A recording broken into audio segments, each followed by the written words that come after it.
kulli walau karihal kafirun. Asyhadu an la ilaha illallah wahdahu la syarika lah wa asyhadu anna Muhammadan abduhu wa rasuluhu la nabiyya ba'dahu.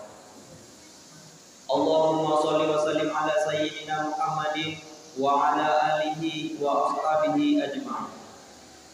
Amma ba'du fa ya ibadallah, usikum wa iyaya bi taqwallahi faqad fazal muttaqun. Ittaqullaha haqqa tuqatih wa la tamutunna illa wa antum muslimun. Faqala Allah ta'ala fil Qur'anil Karim, a'udzu billahi minasy syaithanir rajim. Bismillahirrahmanirrahim.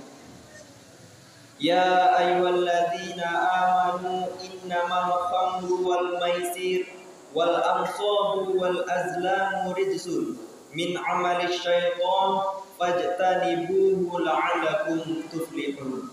Shadaqallahul azim.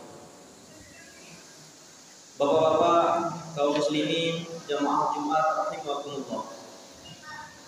Marilah kita selalu berbaharui rasa syukur kita kepada Allah Subhanahu wa taala atas segala limpahan rahmat, nikmat dan karunia-Nya, sehingga sampai hari ini, bahkan sampai detik ini, kita masih bisa menghirup udara yang Allah berikan kepada kita. Kita masih bisa melihat keindahan alam semesta ini. Kita masih bisa mendengarkan berbagai macam suara. Kita masih bisa melangkahkan kaki dan menghayungkan tangan menuju rumah Allah yang sama-sama kita cintai ini. Singkat kata, walau bagaimanapun situasi dan kondisi kita pada hari ini, maka sepantasnya dan sepatutnya lah kita bersyukur kepada Allah. La in syakartum la azidannakum wa la in kafartum inna 'adzabi lasyadid. Barang siapa yang mensyukuri nikmat kepada Allah, maka akan bertambah nikmat kepadanya. Dan barang siapa yang kufur, ingat azabku amat pedih. Selawat serta salam kita doakan kepada Allah, mudah-mudahan selalu tercurah kepada puji pimpinan umat, contoh tauladan bagi kita semua, yakninya Nabi Muhammad sallallahu alaihi wasallam. Allahumma shalli ala Muhammad wa ala ali Muhammad. Bapak-bapak, kaum muslimin, jamaah Jumat rahimakumullah. Melalui mimbar ini, khatib berwasiat kepada diri khatib sendiri khususnya dan kepada kita semua yang hadir pada umumnya. Marilah kita selalu meningkatkan keimanan dan ketakwaan kita kepada Allah Subhanahu wa taala. Karena semakin hari kita semakin mendekati ajal kita. Kata Allah, sebaik-baik bekal untuk menghadapi ajal adalah ketakwaan. Khairaz zadi taqwa. Itulah sebaik-baik bekal.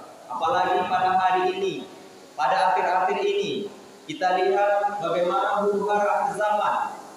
Kalau kita tidak kuat keimanan kita, tidak kuat ketakwaan kita, maka kita akan mudah tergelincir kepada hal-hal yang bertentangan dengan syariat Islam. Bapak-bapak, kaum muslimin, jamaah Jumat rahimakumullah. Zaman semakin hari semakin maju, semakin berkembang. Teknologi pun semakin canggih. Tanpa kita sadari, kita saat ini berada di industri atau di era 4.0, 4.0, di mana pada saat ini hampir semua aktivitas kita itu tergantung pada internet, tergantung pada Android ataupun komputerisasi kata orang. Dulu kalau kita menelpon itu kita hanya bisa mendengar suara saja. Tapi pada saat sekarang ini kalau kita menelpon tidak hanya bisa mendengar suara, bahkan kita bisa melihat orang yang kita telepon itu.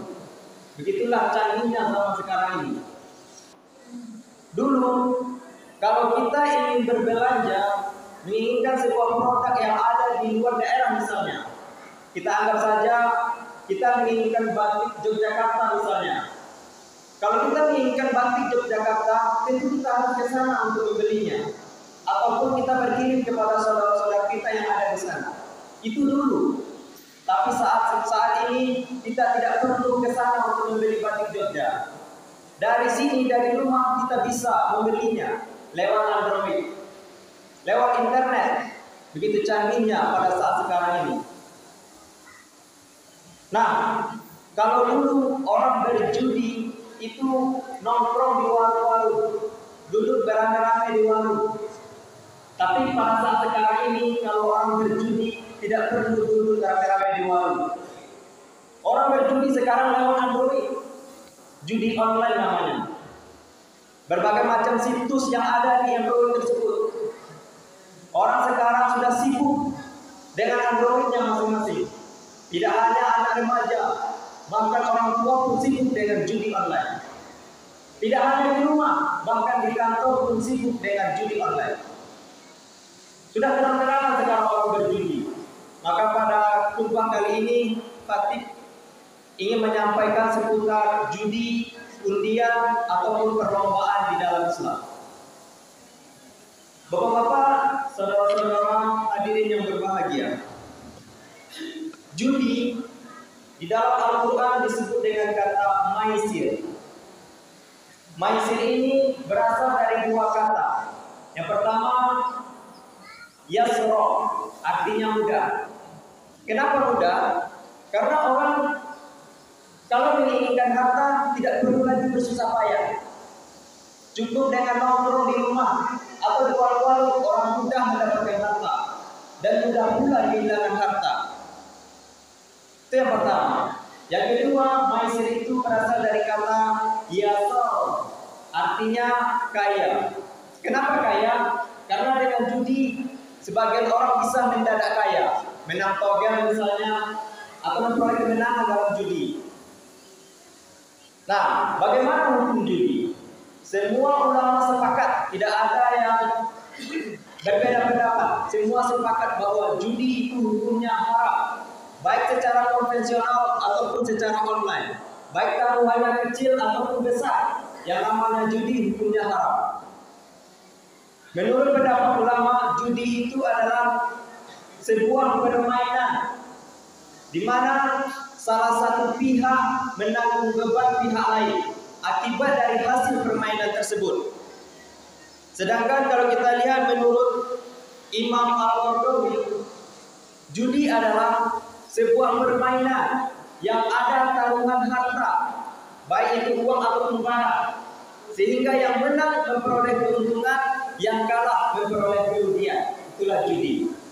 Dan ulama di sini sepakat judi hukumnya haram. Sebagaimana dalam surat Al-Maidah ayat 90, Allah Subhanahu wa taala berfirman, "Ya ayyuhalladzina amanu," wahai orang-orang yang beriman, "innamal khamru wal maisir," sesungguhnya khamar, minuman keras, wal maisiru, dan judi, wal ansabu, menyembah berhala, wal azlamu, dan mengundi nasib dengan anak panah, rijsun, najis, kotor kata Allah, min amali syaitan, dan merupakan perbuatan-perbuatan setan.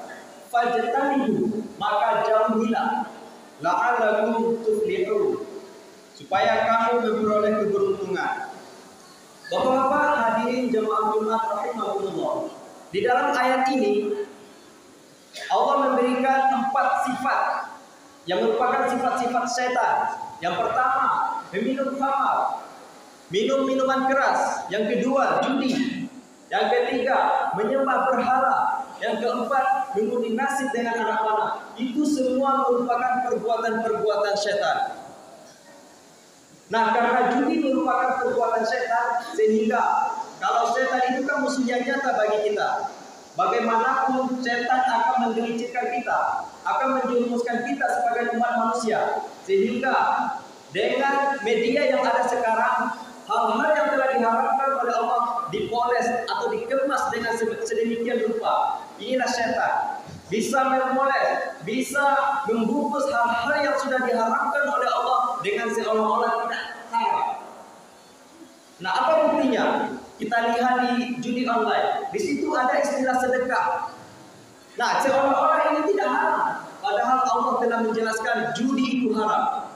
Tapi beginilah sifat setan, bisa mempoles, bisa membungkus hal-hal yang diharapkan oleh Allah seolah-olah tidak haram. Jadi kita kita sebagai umat manusia jangan sampai terjerumus dengan hal-hal seperti itu. Mari kita kuatkan keimanan dan ketakwaan kita. Karena setan itu tidak hanya dari golongan jin, tapi juga bisa dari golongan manusia. Banyak statement yang kita sering dengar dalam hal perjudian. Kawan candu lapeh, kawan tolong. Itu adalah statement dari setan yang dari golongan manusia. Maka kita harus hati-hati dengan statement seperti itu. Jangan sampai kita terjerumus. Apalagi pada saat sekarang ini Android, teknologi yang semakin canggih, situs-situs online, situs-situs judi online semakin marak. Kalau kita tidak bisa memilah-memilih, kita akan terjerumus dengan hal-hal yang seperti itu. Di ayat selanjutnya, ayat 91, Allah melanjutkan, Innama yuridu syaitanu ayyuqi'a bainakumul adawah wal baghdha'a fil khamri wal maisir wa yasuddakum an dzikrillahi wa 'anis shalah fa hal antum muntahun. Sesungguhnya setan itu bermaksud hendak menimbulkan permusuhan dan kebencian di antara kamu lantaran meminum khamar dan berjudi dan menghalangi kamu dari mengingat Allah dan sholat. Maka berhentilah kamu dari mengerjakan perbuatan itu. Di dalam ayat selanjutnya ini kita sudah bisa melihat bagaimana dampak dari judi tersebut. Yang pertama, setan itu bermaksud hendak menimbulkan permusuhan dan kebencian akibat dari kita meminum khamar dan berjudi. Jadi kalau kita melihat orang berjudi, seolah-olah mereka itu akrab, seolah-olah mereka itu kompak. Padahal sebenarnya mereka itu ada kebencian di dalam dirinya, ada permusuhan di dalam dirinya. Bahkan tidak jarang kita melihat informasi di media internet, orang rela bunuh karena judi, karena mungkin sering kalah atau bagaimana. Orang bakal rela membunuh. Kemarin beberapa bulan yang lewat, masih di daerah Sumatera Barat, mereka itu rela membunuh temannya akibat dari judi, kalah dalam berjudi. Nah, ini adalah keinginan setan sesungguhnya. Kita dibuat lalai dari mengingat Allah dan melaksanakan sholat. Walaupun sebenarnya orang berjudi itu kelihatan akrab, kelihatan akur, padahal di dalam dirinya ada kebencian, ada permusuhan. Maka kita harus hati-hati dengan hal ini. Orang tidak segan-segan sekarang. Pada saat sekarang ini nyawa itu seolah tidak berharga, apalagi karena judi. Dan dampak selanjutnya, dengan lantaran meminum khamar dan berjudi itu orang lupa dari mengingat Allah dan sholat. Kita lihat saja akibat dari permainan judi. Judi itu penyakitnya dua: menang ketagihan, kalah penasaran. Kalau sudah menang pasti dia ingin menang lagi, candu. Yang kalah pun akan penasaran. Kenapa kok bisa kalah? Akhirnya dia ulang lagi, dan akhirnya mereka timbullah kecanduan. Dan dari kecanduan itu mereka lupa mengingat Allah, lupa ada tugas-tugasnya sebagai hamba Allah, bahkan lupa dalam melaksanakan sholat. Mereka rela nongkrong berjam-jam di warung ataupun dimanapun berada, tanpa peduli lagi kewajibannya sebagai hamba Allah. Ini adalah keinginan syaitan sesungguhnya. Untuk itu kita sebagai hamba Allah, marilah kita bisa memilah dan memilih apa yang sebenarnya yang diperintahkan oleh Allah dan apa yang sebenarnya dilarang oleh Allah. Yang diperintahkan kita kerjakan dan yang dilarang kita tinggalkan. Itu masalah perjudian. Yang kedua, selanjutnya masalah perlombaan. Perlombaan di sini ada 3 jenis. Yang pertama, pesertanya tidak diwajibkan membayar uang pendaftaran. Lalu hadiahnya dari mana? Hadiahnya bisa dari panitia ataupun dari sponsor. Maka perlombaan dalam hal ini hukumnya boleh. Yang kedua, ada perlombaan yang pesertanya diwajibkan membayar insan atau pendaftaran, tetapi hadiahnya dari panitia atau dari sponsor. Lalu kemana uang pendaftaran? Bisa digunakan untuk operasional ataupun bisa bisa jadi untuk honor juri. Nah, perlombaan seperti ini juga hukumnya boleh. Dan yang ketiga, ada perlombaan yang pesertanya diwajibkan membayar uang pendaftaran, namun hadiah diambil dari uang pendaftaran. Hadiah diambil dari uang insert. Nah, di sini sudah termasuk kategori judi yang hukumnya haram. Kenapa? Uang pendaftaran tadi sudah menjadi taruhan. Nah, ini yang harus kita pahami. Uang pendaftaran tadi yang digunakan sebagai hadiah itu sudah menjadi taruhan yang akan diperebutkan oleh semua peserta. Dan ini hukumnya haram karena sama dengan judi. Nah, ini yang harus kita perhatikan dalam membuat sebuah perlombaan ataupun turnamen. Itu yang harus kita perhatikan. Jangan sampai kita terjerumus kepada hal-hal yang diharamkan oleh Allah. Karena setan itu cara untuk menggelincirkan kita sangat halus caranya. Kita harus hati-hati dalam hal ini. Bapak-bapak hadirin jemaah Jumat rahimakumullah. Kita lihat pada akhir-akhir ini orang dalam mencari harta tidak lagi mempedulikan hal haram. Bahkan ada orang yang berstatement mencari yang haram saja susah, apalagi mencari yang halal. Ini harus hati-hati. Ini perkataan dari setan dari golongan manusia. Kita harus hati-hati. Orang yang berstatement seperti ini keimanannya perlu dipertanyakan. Karena apa? Karena dia tidak percaya bahwa yang memberikan rezeki itu adalah Allah Subhanahu wa Ta'ala. Jadi keimanan ketakwaan kita harus kita tingkatkan setiap hari. Di dalam sebuah hadis Nabi pernah bersabda, la ya'tiyanna 'alan nasi zamanun la yubalil mar'u bima akhadhal mal amin halalin amin haramin. Akan datang suatu zaman, kata Nabi, di mana manusia itu tidak lagi peduli dari mana mereka memperoleh harta, apakah dari usaha yang halal ataukah dari usaha yang haram. Ini jauh-jauh hari sudah diperingatkan oleh Nabi. Apakah sabda Nabi ini berlaku pada saat sekarang ini? Kita bisa menilainya. Bagaimana sekarang orang mencari harta, halal haram hantam terus. Pencurian sekarang berada di mana-mana akibat dari permainan judi. Karena kalah, penasaran, akhirnya nggak ada uang, muncullah kriminal. Salah satunya pencurian. Pencurian sekarang marah di mana-mana, tidak hanya kehilangan ayam ataupun buah-buahan, tapi background pun juga banyak. Ini akibat dari perjudian. Untuk itu, marilah kita selalu meningkatkan keimanan kita dan ketakwaan kita. Kita sadari, kita pahami bahwa yang dilarang oleh Allah itu tidak bermanfaat bagi kita. Bagi yang Allah perintahkan itu berarti yang bermanfaat bagi kita. Karena akhir-akhir ini fenomena akhir zaman, orang sekarang sudah menghalalkan segala cara. Tetaplah berada di jalur yang benar, tegakkan kebenaran. Kalau kita melihat sebuah kemungkaran, marilah kita cegah dengan tangan kita.